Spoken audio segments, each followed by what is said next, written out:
Bonjour les amis, nous retrouvons.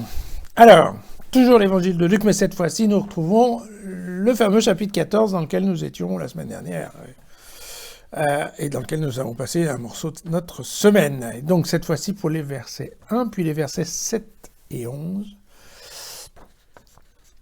qui est un passage que l'on connaît un peu, mais qu'il nous faut revoir à nouveau. Or, Jésus était entré dans la maison d'un chef des pharisiens un jour de sabbat pour y prendre un repas. Il l'observait.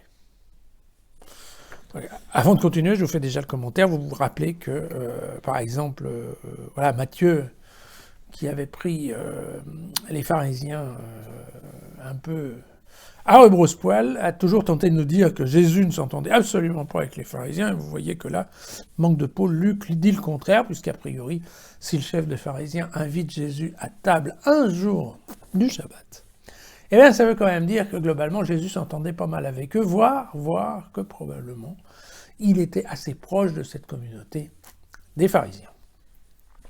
Fin de la parenthèse. Jésus dit aux invités une parabole parce qu'il remarquait qu'ils choisissaient les premières places.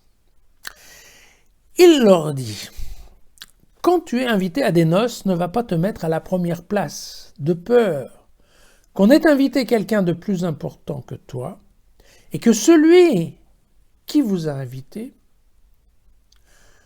toi et lui, ne viennent te dire « cède-lui la place ». Alors, tu irais tout confus prendre la dernière place. Au contraire, quand tu es invité, va te mettre à la dernière place afin qu'à son arrivée, celui qui t'a invité te dise « Mon ami, avance plus haut ». Alors, ce sera pour toi un honneur devant tous ceux qui seront à table avec toi. Car tout homme qui s'élève sera abaissé et celui qui s'abaisse sera élevé.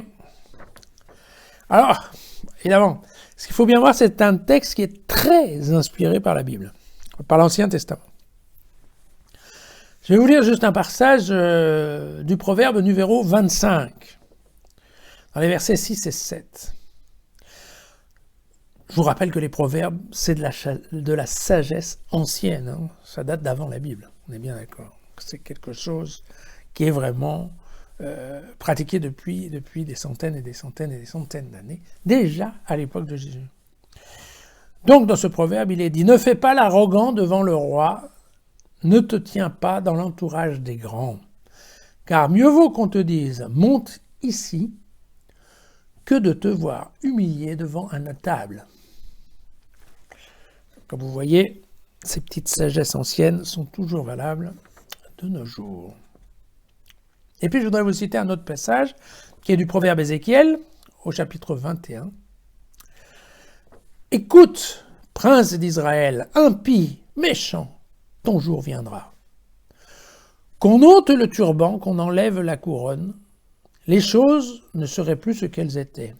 Qu'on élève ce qui est bas, qu'on abaisse ce qui est élevé. » Vous voyez, c'était Ézéchiel qui menaçait ainsi le roi de Jérusalem, qui à l'époque s'appelait Sédécias, en l'exhortant au nom du Seigneur à pactiser avec Babylone plutôt que de risquer de se faire envahir, ce que vous savez, bien entendu, c'est passé, car Sédécias n'a pas écouté. Mais vous voyez qu'à l'époque, donc, c'était plutôt une menace, mais bien entendu, notre ami Luc a repris ici presque la totalité du vocabulaire. Donc voilà, Luc, lui, il utilise deux morceaux, donc vous voyez, issus de deux textes complètement différents, et encore une fois avec des contextes et des messages en fait assez différents. Il les remet à sa sauce. Pourquoi ? Eh bien, comme d'habitude, pour insister sur la nécessité de changer, pour montrer aux Juifs que c'en est fini des protocoles habituels, que c'en est fini des calculs où on réfléchit « Ah mais oui, moi je vais me mettre au premier rang parce que comme ça, je vais être considéré par les autres vont me regarder, ça va être bien. Ensuite, le prochain repas, on va aussi m'inviter au premier rang parce que j'aurais déjà été au premier rang à celui-là. Et puis si je vais au premier rang là, eh bien ça veut dire que je vais être invité pour un autre dîner une autre fois chez une autre personne. » Vous voyez, tout ce genre de calcul qui faisaient la prédilection, effectivement, d'un certain nombre de pharisiens, déjà à l'époque de Jésus. Et il va de soi que ça continue dans un certain nombre de milieux, encore de nos jours. Donc très clairement, c'est ça, le message de Luc, c'est non, il faut changer, arrêter ce genre de manie, comment dirais-je, d'histoire un peu complexe qui ne servent à rien. Parce que, effectivement, pourquoi courir aux premières places alors qu'on sait qu'ensuite, la hiérarchie va être complètement inversée. Parce que vous vous souvenez que fait partie des grandes idées de Luc quand même, c'est de bien dire que dans le royaume des dieux, celui qui est en haut passe en bas, celui qui est bas. Vous voyez ? Donc voilà où nous en sommes. Voilà, un petit évangile tout simple et sympa. À demain.